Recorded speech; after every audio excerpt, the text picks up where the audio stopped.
얘들아 안녕. 매일 성장하는 한국사 7번째 디딤 영상입니다. 자, 오늘은 여러분들 중단원 3단원으로 들어가요.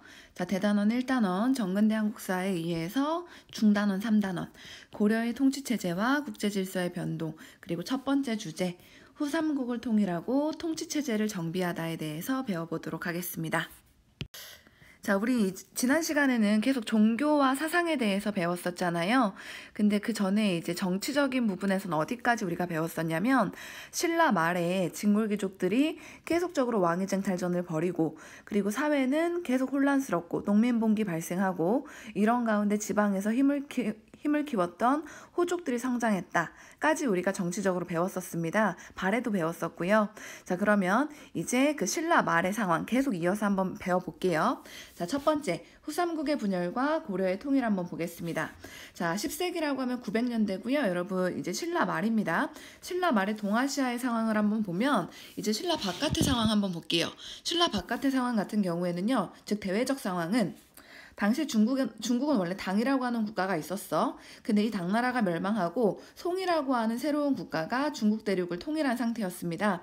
자, 그리고 이 송나라, 중국 대륙을 통일한 송나라 위에는 이제 거란이라고 하는 민족이 세운 요라고 하는 국가가 세워져서 중국 땅 안에 송나라와 거란이 세운 요나라가 지금 서로 대립을 하고 있는 그런 상황이었다고 여러분들이 생각하시면 됩니다. 옆에 있는 지도를 한번 보시면 이 중국 땅에 송나라가 있고 위에는 이 거란 민족이 세운 요나라가 있는, 얘네가 대립하고 있는, 이게 바로 10세기의 상황이다 알고 계시면 될 것 같고요. 자, 이제 대내적인 상황을 볼게요. 신라 안의 상황. 신라 말의 상황을 보면 우리 지난 시간에도 배웠지만 사회가 굉장히 혼란한 상태였어. 진골귀족들이 계속 왕위 다툼을 하고 있는 가운데 지방에서는 힘을 키운 호족 세력이 성장해 있는 상태였고, 그리고 농민봉기도 계속적으로 빈번하게 발생하고 있는 상황이었습니다. 자, 당시에 지방에서 힘을 키웠던 대표적인 이 호족 세력 하면은 견훤이라든가 궁예라든가 왕건이라든가 등등등 여러분들이 한 번쯤은 다 들어봤을 사람들, 신라 말에 성장했던 호족들입니다. 이들이 결국에는 이제 신라 정부로부터 독립을 선언을 하고 본인들의 국가를 세우게 되는데요. 그게 바로 견훤이 세운 후백제라고 하는 국가입니다. 900년에 세워졌고요. 수도는 지금의 전주 한옥마을 있는, 당시에는 완산주라고 불렀어. 자, 옆에 있는 지도 한번 볼게요. 지금 여기 완산주, 여기를 수도로 삼아가지고 견훤이 후백제를 건국하게 되고요. 그리고 궁예 같은 경우에는요, 지금의 개성이야. 지도 계속 볼게요. 여기 개성, 옛날엔 송악이라고 불렀어. 여기를 수도로 삼아가지고 후고구려라고 하는 국가를 궁예가 건국을 합니다. 그럼 왕건은 어떠한 국가를 건국했느냐? 왕건은 이때 국가를 건국한 건 아니고, 왕건은 궁예의 부하로서 굉장히 많은 활약을 했던 사람입니다. 특히나 어떤 활약을 했었냐면은 지금 후백제 이 지역을 보시면 여기 우리가 살고 있는 나주를 옛날에는 금성이라고 불렀거든. 신라 수도 금성과 또 다른 이름은 같지만 다른 지역이야. 자, 여기를 이제 궁예의 부하였던 왕건이 여기를 이렇게 점령을 하면서 나름대로 활약을 하고 있는 그런 상황이었다. 자, 궁예의 부하인 왕건이 활약을 하고 있는 그런 상황. 즉 지금 신라가 원래 있었는데 후고구려 이렇게 떨어져 나가고 후백제 떨어져 나가고 다시 세 개의 국가로 분열이 된 거잖아. 그래서 이 시대를 여러분들 후3국시대라고 합니다. 삼국시대 이후로 또 한 번 삼국시대가 등장했다라고 해서 후삼국시대라고 합니다. 자, 그러면 이러한 후3국 바로 누가 통일을 했느냐? 고려가 통일을 하게 됩니다. 방금 우리가 후삼국시대 봤을 때 고려라고 하는 나라 없었는데 후고구려 후백제 신라였잖아.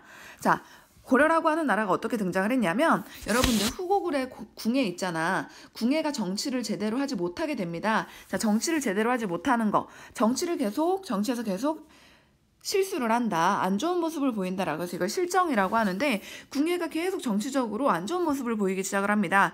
궁예가 특히나 자기는 사람의 마음을 읽을 수 있다, 관심법이라고 해, 관심법. 그러면서 괜히 신하들한테 계속 시비를 트는 거죠. 너 지금 내 욕했지, 너 지금 반란 일으키려고 하지, 뭐 이런 식으로 하면서 죄 없는 신하들을 많이 죽이고 제대로 정치 안 하고 하다 보니까 당시에 호족 세력들이 왕건을, 당시에 굉장히 후고구려에서 활약을 하고 있던 이 왕건을 왕으로 추대하고요.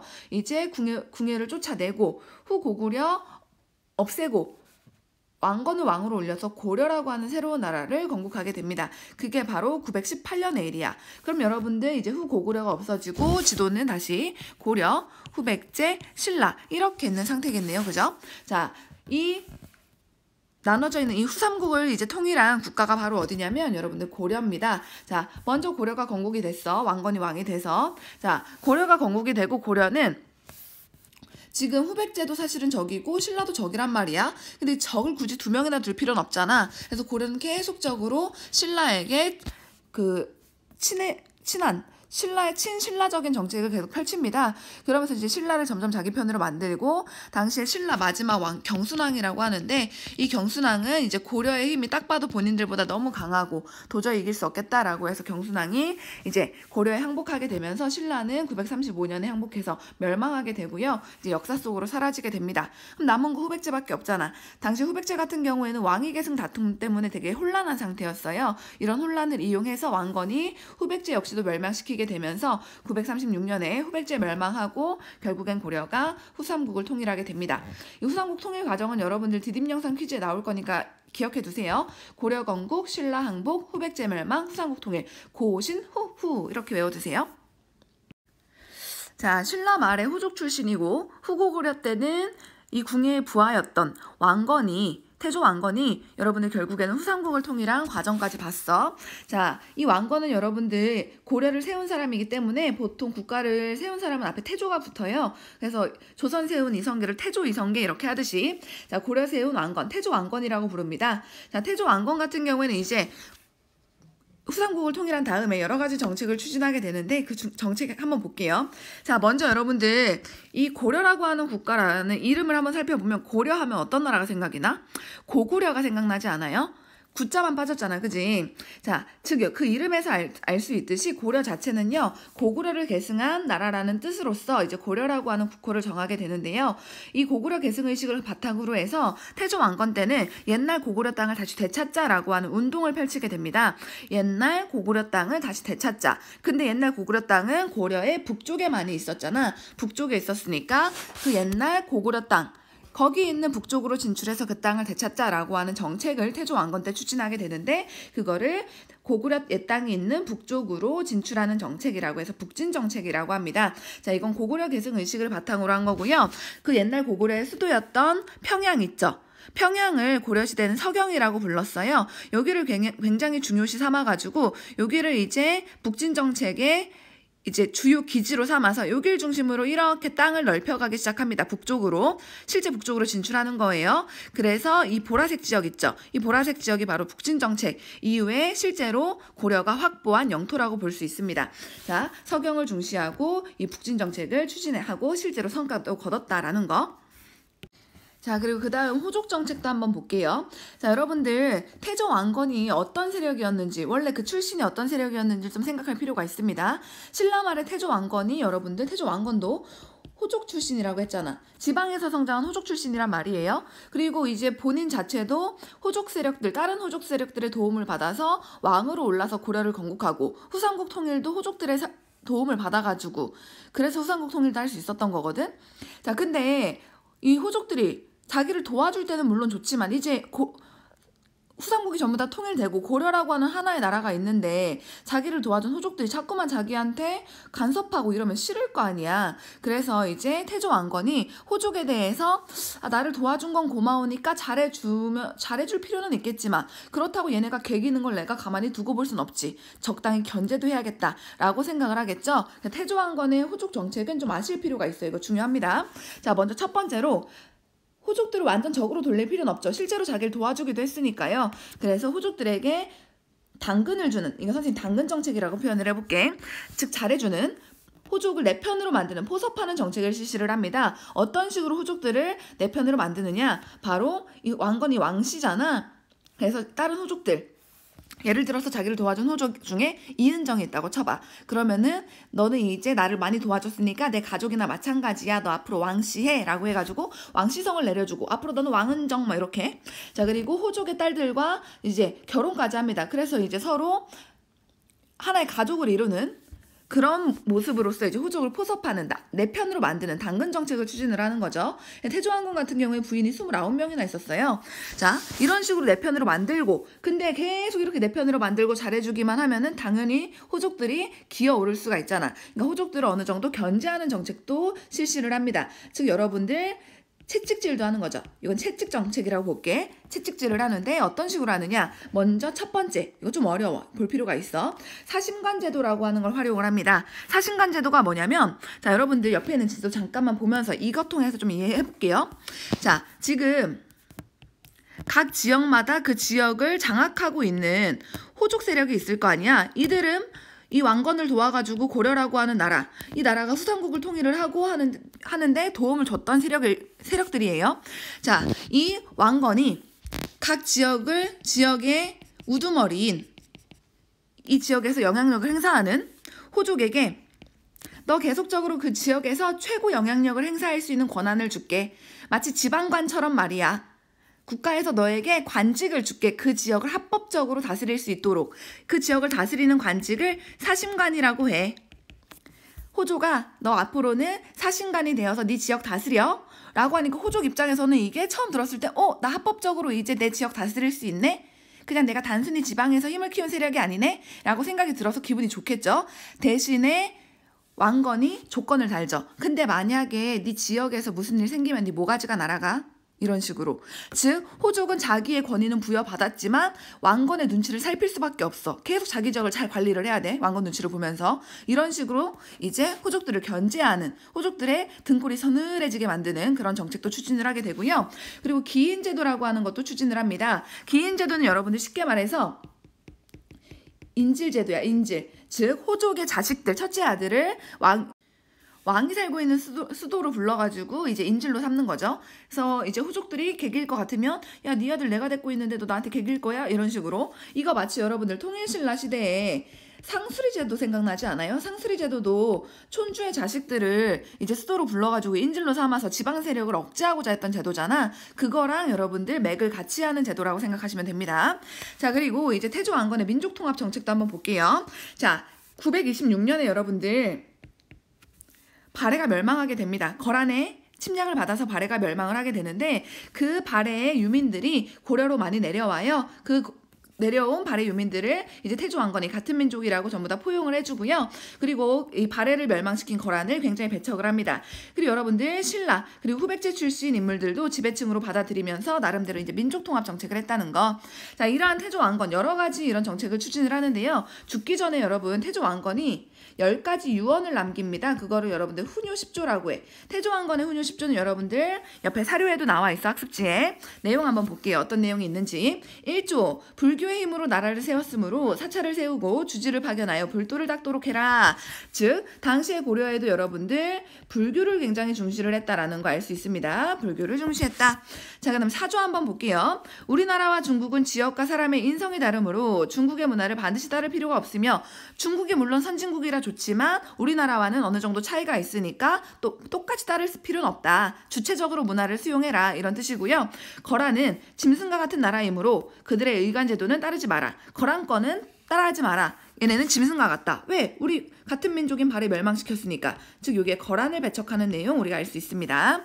자, 그다음에 5조 보겠습니다. 서경은 여러분들 평양이잖아. 그죠? 서경은 우리나라 땅 형세의 근본이 되니 100일 이상 머물러 왕실의 안녕을 이루도록 해라. 즉 왕은 이 북진 정책을 추진하는데 굉장히 중요시했던 이 서경이라고 하는 지역에 100일 이상 머물러 가지고 이 국가의 안녕과 발전을 빌어라 라고 하는 겁니다. 즉 당시에 북진 정책의 기지로서 서경을 중시했다라는 거 여기서 알 수 있습니다. 자, 이제 광종의 정책에 대해서 알아볼게요. 자, 광종 같은 경우에는 고려의 4대 임금이거든요. 그 태조 왕건 다음에 해종이라는 왕도 있었고 정종이라는 왕도 있었어. 근데 그때는 왕권이 굉장히 좀 약했거든. 왜 그러냐면 호족 세력의 힘이 여전히 강한 상태였고요. 이 왕건이 29명의 아내가 있었다고 했잖아. 그러다 보니까 계속 이제 왕위 다툼이나 이런 것들이 굉장히 빈번하게 발생을 했던 거야. 그래서 왕권이 약했어. 그래서 이제 4대 때 광종 때 와서는 광종이 이제 생각을 하게 되죠. 왕권이 너무 약한 것 같은데 왕권을 안정시켜야 되겠다. 강화시켜야 되겠다. 그러려면 일단 저 호족들 힘을 약하게 해야 돼 라는 생각이 들었던 거죠. 물론 후삼국 통일 과정에서 호족들이 본인들 도와준 거 고려 왕실을 도와준 거는 분명 고마운 일이지만 이제 왕이 됐으니 굳이 호족의 도움이 필요 없는 거잖아. 그래서 이 광종은 호족의 힘을 약화시키는 정책을 하게 되는데 한번 그거 볼게요. 얘들아, 광종 요거는 무조건 선생님이 퀴즈에 낼 거고요. 시험에도 낼 거고요. 여러분들 수능이나 모의고사 문제 무조건 기출되는 왕입니다. 반드시 보셔야 돼요. 자, 광종이 실시했던 법을 호족 세력을 약화시키기 위해 실시했던 법을 한번 보겠습니다. 바로 노비안건법이라고 하는 법이야. 너무 많이 나와요. 이 말 한번 풀어볼게요. 노비는 뭔지 알죠? 인간 계급의 최하층에 있는 거잖아. 노예나 마찬가지죠. 안검은 여러분들, 안검이 무슨 뜻이냐면 자세히 조사해서 살펴보다란 뜻이야. 살펴보다. 검이 검사하다란 뜻이잖아. 자, 자세히 조사해서 살펴본다 이런 뜻이거든요. 자, 노비를 자세히 조사해서 살펴보는 법이다. 무슨 말이냐? 자, 여러분들 이 고려가 건국되고 후삼국이 통일되는 과정에서 많은 호족들이 혼란한 틈을 타가지고 불법으로 일반 평민들을 노비로 많이 삼았습니다. 자기 노비로 끌어당겼어. 노비는 좋잖아. 노비는 재산이나 마찬가지니까 부려먹을 수 있고. 자, 후삼국 통일 과정에서 호족이 불법으로 노비로 삼은 자들이 있어요. 원래 양인인데, 원래 일반 평민, 양인 일반 평민이야. 자, 이들을 조사를 해가지고 원래부터 노비인 애들은 냅두는데 불법으로 호족들이 편입시켰던 그 양인 출신의 노비들은 원래 양인으로 다시 되돌려주는 법이야. 이거를 바로 여러분들 노비안건법이라고 합니다. 밑에 만화 보면 좀 더 이해하기 쉬울 거예요. 억울하게 노비가 된 자들의 신분을 돌려주는 노비안건법을 실시한대. 그래가지고 나는 억울하게 노비가 됐는데 나 원래 양인이었단 말이야. 이런 애들은 전부 다 이제 풀려나게 되는 거죠. 즉 그러면 이거는 여러분들 호족들한테는 싫은 거야. 자기의 노비를 빼앗기는 거잖아. 즉 호족과 그리고 공신들, 공을 세운 신하들이란 뜻이야. 이들이 가지고 있던 노비들은 풀려나게 되기 때문에 이들의 힘과 경제력은 약화되게 되는 겁니다. 무슨 말인지 이해 가시죠? 재산을 빼앗기는 거나 마찬가지야. 대신에 이 사람들이 일반 양인이 됐잖아. 얘네가 다시 양인으로 돌아갔잖아. 일반 평민이 된 거야. 평민들은 어떤 의무가 있냐? 국가의 조세, 공납, 여기에 의무가 이때도 역시나 있거든. 그럼 국가 입장에서는 양인이 많아지면 좋은 거야. 왜? 세금 낼 사람들이 많아지니까. 이거는 왕권이 강화되는데 도움이 된 법이다라는 거. 자, 그리고 광종 같은 경우에는요. 자기의 말을 잘 듣는 인재를 등용하기 위해서 시험을 통해 인재를 등용하게 되는데요. 일종의 공무원 시험이죠. 그걸 여러분들 다 아시다시피 과거제도라고 합니다. 과거제도를 도입하게 되는데 당시에 쌍기라고 하는 사람이 있어서 사람이야. 원래 중국 사람인데 이제 고려로 귀화한 사람이에요. 이 쌍기가 건의를 합니다. 인재를 뽑으려면은 국가 차원에서 시험을 보는 게 어떻겠습니까? 라고 하니까 광종이 그거 좋은 생각이다 라고 해가지고 이 쌍기의 건의를 받아들여서 과거제도를 처음으로 마련했던 것도 광종입니다. 광종은 두 가지 포인트 기억하셔야 돼요. 노비안건법, 과거제도 전부 다 여러분들 이거 왕권 강화와 관련이 있는 겁니다. 자, 이제 경종 한번 볼게요. 경종도 여러분 고려의 왕입니다. 이 경종 때는요, 전시과라고 하는 제도를 이제 실시를 하게 되는데요. 전시과가 뭐냐면 여러분들 그 관리들에게 일한 대가로 땅을 주던 그런 고려의 제도를 전시과라고 합니다. 즉, 관직 복무와 관직에서 이제 일을 하는 것과 직역, 자기 신분에 맞는 일이에요. 자기 신분에 맡은 일, 그런 것들의 대가로 관리에게 전지와 시지를 지급한 제도. 그래서 전지를 주고 시지를 줬다라고 해서 앞글자를 따서 전시과라고 하는데, 전지가 뭐냐면 논이야, 논밭. 땅이야. 농산물 얻을 수 있는 땅, 논밭을 전지라고 하고요. 시지는 여러분들 나무, 땔감을 얻을 수 있는 땅이에요. 즉, 일한 대가로서 관리들에게 논밭과 땔감, 전지와 시지를 지급한 제도를 전시과라고 하는데, 이거는 경종 때 처음으로 실시가 됩니다. 그러다 보니까 이제 호족과 공신들 같은 경우에는 이 전지와 시지를 통해 가지고 경제의 기반이 안정되고 국가를 위해서 이제 안정적으로 봉사를 할 수 있는 그런 제도가 마련이 되었다는 소리죠. 자, 올해부터 전지와 시지가 지급된다지. 그렇다는군. 관리의 등급에 따라서 차등 있게 지급된다네. 자, 높은 관리는 전지와 시지를 많이 받을 것이고 낮은 관리는 조금 받겠죠. 지금도 마찬가지잖아. 월급이 다 다른 것처럼 당시에도 그렇게 지급되었다. 자, 그리고 고려의 성종 때도 한번 보도록 하겠습니다. 고려의 성종. 자, 성종 같은 경우에는요, 당시에 이제 최승로라고 하는 굉장히 뛰어난 신하가 있었어요. 이 최승로라고 하는 신하가 이제 국가를 다스리기 위해서 꼭 필요한 28가지 조항을 이제 제시를 합니다. 근데 그거를 이제 성종 때 받아들여서 그걸 바탕으로 해서 이제 정치를 이끌어 나가게 되는데 그 최승로의 건의를 실무 28조라고 해. 자, 국가를 다스리기 위한 28개 조항 뭐 이런 뜻이에요. 이걸 받아들여서 유교 이념을 바탕으로 해서 정치를 실시합니다. 즉, 뭐 충이라든가 그다음에 뭐 인, 의리 뭐 이런 것들 바탕으로 해가지고 정치를 하는 거죠. 임금에게 충성해라, 서로 간에 예의를 지켜라 이런 거 바탕으로 정치를 하게 된다. 그런 소리. 그리고 중앙관제도 이제 정비를 하게 되고요. 이따 볼 거야. 이성육부제 이런 거 배울 거거든. 자, 그리고 전국에 여러분들 12목이라 그래가지고 지금 일종의 광역시 같은 지방행정의 중심지로서 전국에 12개의 행정구역을 설치를 합니다. 그래서 우리가 살고 있는 나주도 얘들아 옛날에는 나주목이라고 불렀어. 옆에 있는 지도 한번 보시면은 여기 나주목 보이죠? 목이라고 돼 있는 거. 성종 때 설치된 12가지 목이라고 하는 지방행정구역의 이제 그 명칭이라고 볼 수 있는 거예요. 자, 그래서 이 나주 목에는, 즉 각각의 목에는 이제 외관, 지방관이 파견이 됩니다. 외관이 바깥에 파견한 관리, 지방관이라는 뜻이에요. 자, 최승로의 실무 28조 그 내용에서 우리가 방금 배웠던 내용 다시 한번 판단해 보겠습니다. 자, 1조. 국왕이 백성을 다스리는 건 집집마다 가서 돌보고 날마다 일을 살피는 게 아닙니다. 어떻게 국왕이 집집마다 다 가가지고 이걸 맨날 살펴봐. 그러니까 주요 지역에 행정구역을 설치를 하고서 거기에 외관을 두소서 청하건대 외관 지방관을 설치하세요 라는 겁니다. 그래서 성종이 그래 이거 좋은 생각이다. 전국 행정 중심지에 12가지 목이라고 하는 거 설치해서 여기에다가 외관을 지방관을 파견하면 되겠구나 라고 해서 파견하게 된 겁니다. 자, 그리고 20조 한번 볼게요. 자, 불교를 믿는 건 자신을 다스리는 근본이며 유교를 행하는 건 나라를 다스리는 근본을 구하는 것입니다. 즉 불교를 믿는 건 자기를 위한 거고 유교를 실행하는 거는 나라를 다스리기 위한 거다. 자신을 다스리는 건 내세에 죽어서, 내세는 죽은 다음에 세상이야.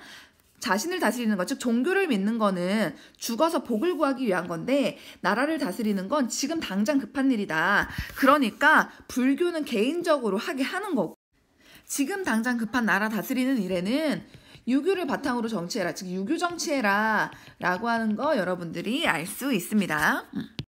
자, 이제 마지막 통치체제의 구조와 운영에 대해서 한번 배워보도록 하겠습니다. 고려는 국가를 어떻게 운영하였는가? 먼저 중앙정치제도를 한번 보면 나라를 다스리기 위해서 이제 이성육부제라고 하는 걸 실시를 하는데요. 여러분들 당나라의 삼성육부제 기억나시죠? 당나라에서는 황제가 있고 그 밑에 여러분들 중서성, 문화성, 상서성 있다고 했어. 중서성은 정책을 이제 만들고 문화성은 정책을 이제 검사하고 심의하고 상서성은 그걸 실제로 집행을 하고 밑에 있는 6가지 부서들은 각각 맞는 실제적인 행정 업무를 하는 거. 이게 삼성육부였잖아. 이런 당나라의 삼성육부를 이제 고려는 그대로 똑같이 따라한 게 아니라 마치 발해처럼 본인들 실정에 맞게 고쳐서 중서성과 문화성을 하나로 합쳐버려. 그래서 중서문화성이라고 해서 여기를 국정을 총괄하는 온갖 다 관리를 하는 정책도 만들고 하는 그런 기구로서 쓰게 되고요. 그리고 상서성은 이 만들어진 정책을 집행하는 것으로서 사용하게 됩니다. 즉 고려 같은 경우에는 성으로 끝나는 거 2개밖에 없잖아. 그래서 이제 고려는 이성이라고 하고요. 상서성 밑에서는 이제 실제로 정책을 집행하는 이부, 병부, 호부, 형부, 예부, 공부라고 해가지고 뭐 이부는 관리와 관련된 거, 관리를 뽑는 거, 병부는 뭐 병사와 관련된 거 이런 식으로 각각 하는 일들이 구체적으로 달랐습니다. 즉 이래서 이성육부라고 해요. 자, 즉 이성, 중서문화성과 상서성의 이성, 육부제를 실시했다. 그리고 여러분들 이거 반드시 아셔야 돼. 요거는 선생님이 퀴즈에도 내고 이거 시험에도 자주 나오는 부분이에요. 자, 고려에는요 여러분들 귀족들이 모여서 회의를 하는 회의 기구가 있었어. 그걸 여러분들 도병마사랑 식목도감이라고 하거든요. 도병마사라고 하는 회의 기구는 군사 기밀이나 국방 문제에 대해서 논의를 하던 회의 기구였고요. 식목도감 같은 경우에는 어떤 제도를 만드는 거, 규칙을 만드는 거 이런 것들에 대한 것들을 회의하는 기구였어. 근데 이 도병마사 식목도감은 고려가 당나라 거 따라한 게 아니라 고려밖에 없는 고려의 독특한 독자적인 귀족 회의 기구였습니다. 고려밖에 없는 거예요. 이거는 고려에서 스스로 만든 것이다. 자, 그리고 여러분들 당시의 고려 같은 경우에는 왕이 독단적으로 권력을 이제 독재를 할 수 없도록 하는 그 관리들의 권한이 있었거든. 그 권한을 여러분들 서경권이라고 불러요. 서경권. 자, 서경권이 뭐냐면 옆에 있는 이거 계속 볼게요. 자, 중서문화성 있잖아. 중서문화성에는요, 여러분들 여기에 장관도 있을 것이고 요 밑에서 일하는 많은 관리들이 있었을 겁니다. 그 관리들 중에 낭사라고 불리는 사람이 있었어. 그리고 여러분들 고려에는 어사대라고 하는 당시에 관리들의 부정부패를 감시하는 감찰기관이 있었거든. 근데 이 중서문화성의 낭사랑 이 어사대의 관리를 합쳐서 뭐라고 불렀냐면은 대간이라고 불렀어요. 여기 대간. 자, 이 대간들이 가지고 있던 권한을 여러분들 서경권이라고 해. 서경권이 어떤 권한이냐면 왕의 자기의 판단에 의해서 마음대로 권력을 행사하는 거를 비판할 권한. 만약에 왕이 갑자기 누가 봐도 관리를 굳이 뽑을 필요가 없는데 관리를 뽑아야 될 것 같아 막 이러면은 전하, 지금 관리 뽑으려면 돈도 많이 필요하고 그만큼 사람 뽑으면 월급도 줘야 되고 하는데 그건 아닙니다. 지금 당장 필요하지 않습니다. 이런 식으로 비판할 수 있는 권한, 그리고 왕의 관리 임명을 거부할 수 있는 권한. 누가 봐도 썩어 빠진 놈을 왕이 얘 그냥 제일 높은 관직 안 칠래 막 이렇게 하면은 아니되옵니다. 이렇게 거부할 수 있는 권한. 굉장히 왕이 독단적으로 독재를 할 수 없게끔 지금 우리 시각에서 봐도 굉장히 합리적인 이런 권한이 대간들에게 있었는데 그거 서경권이라고 한다. 이것도 좀 알 필요가 있어요. 굉장히 합리적으로 돌아갔다는 거죠. 자, 이제 고려의 지방행정제도 한번 볼게요. 자, 고려 같은 경우에는 전국을 5도 양계로 나누게 됩니다. 자, 옆에 있는 지도 같이 볼게요. 5도 보시면 여기 서해도, 교주도, 양광도, 전라도, 경상도 이렇게 해서 5개의 도고 이거 5도라고 합니다. 여기는 이제 일반적인 행정구역이에요. 일반적인 행정구역이고 지금도 각 도에는 도지사가 이제 그 도를 총괄을 하잖아. 전라남도지사 이런 것처럼 당시에는 도지사라고 안 하고 안찰사라고 불렀습니다. 이 안찰사가 이 국가에서 파견이 되어가지고 각 도를 다스렸다라는 거. 자, 5도는 일반 행정구역으로 안찰사가 파견됐다. 자, 그럼 양계는 무엇이냐? 여러분들 지금 보시면 이렇게 동계 보이시죠? 이렇게 동계. 자, 그 다음에 이렇게 북계. 요게 특징이 뭐냐면 전부 다 이렇게 국경선 있는 데 있어. 그리고 이런 해안가, 다른 민족의 침입을 받을 수 있는 이런 해안가 위주로 되어 있단 말이죠. 자, 여기를 북계, 여기를 동계라고 불렀는데 계라고 끝나는 게 양쪽에 있으니까 이거를 여러분들 양계라고 부르는 겁니다. 두 개야, 두 개. 양계. 자, 여기 같은 경우에는 이제 다른 민족의 침입을 막기 위한 군사행정구역으로서의 성격을 가지고 있습니다. 군사적인 성격이 훨씬 더 강한 거야. 그래서 여기에는 이 양계를 총괄하는 사람으로서 병마사라고 하는 사람이 파견이 돼서 여기에서는 언제나 삼엄하게 경계를 하면서 다른 민족의 침입을 막기 위한 그런 준비를 하는 곳이라고 생각하시면 됩니다. 자, 그러면 이제 각 도에 대해서 좀 더 자세히 알아볼게요. 도 안에는 또 어떻게 나누어져 있느냐. 지금도 우리 도 안에는 나주시, 화순군, 담양군 이런 식으로 나누어져 있잖아. 당시에도 여러분들 도 안에는 무슨 주연, 무슨 속현, 무슨 향, 무슨 소, 무슨 부곡 이렇게 불리는 이제 행정구역들이 있었거든. 자, 주연 같은 경우에는요, 지방관이 파견되는 행정구역입니다. 좀 커다란 곳이야. 예를 들면 나주시처럼 아니면은 목포시처럼 커다란 데에는 여러분들 주연이라고 해가지고 지방관이 파견이 되고요. 그리고 지방관이 파견되지 않는 곳도 있었어.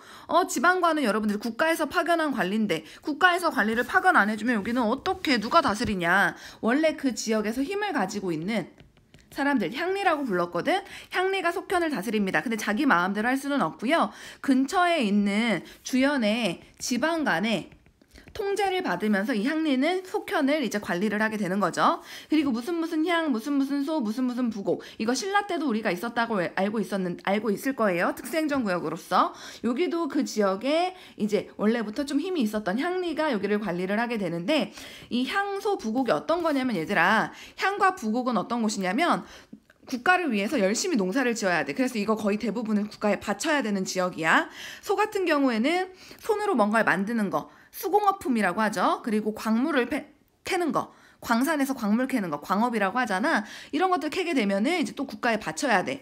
그리고 향가, 부곡, 소 이런 데 살고 있는 사람들은 자기가 이사를 가고 싶어도 마음대로 이사를 못 가. 다른 곳에 비해서 좀 차별을 받는 사람들이거든. 그래서 향, 부곡, 소를 다른 곳에 비해서 차별받기 때문에 특수행정구역이라고 부르는 거예요.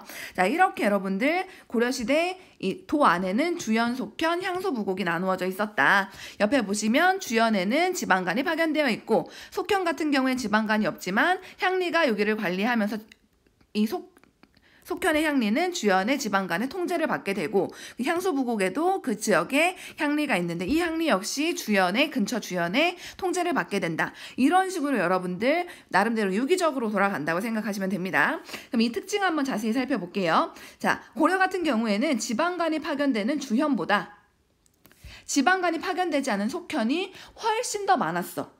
즉 국가가 낱낱이 하나하나의 동네를 전부 다 제대로 파악하기는 조금 어려웠던 그런 시스템이라고 보시면 됩니다. 자, 이거 굉장히 중요한 포인트야.